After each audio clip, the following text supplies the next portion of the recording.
இன்றைக்கி இந்த டிப்ஸில் choco truffle cake பற்றி தாங்க. அந்த கேக் நல்லா வரணுன்னா அந்த பேஸ் சாக்லேட் ஸ்பாஞ்ச் வந்து நல்லா டேஸ்ட்டாக இருக்கணுங்க. நல்லா சாஃப்டாக இருந்தால் தான் கேக் டேஸ்ட்டாக இருக்கும். அதுக்கப்புறமா விப்பிங் க்ரீமும் கரெக்டான கூலில் நம்ம பீட் பண்ணிட்டோன்னா அப்புறம் கேக்குக்கு வேலை ஈஸி ஆகிடும்.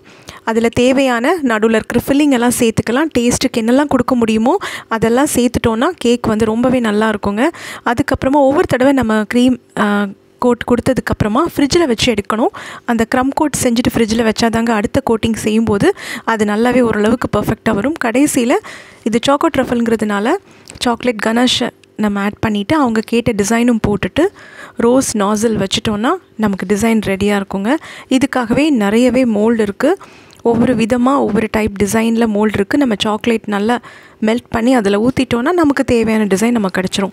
நம்ம சேனலில் ஒருவேளை இந்த மாதிரி ஃபுல் வீடியோ வேணும்னா நீங்கள் கூட கேட்கலாம்.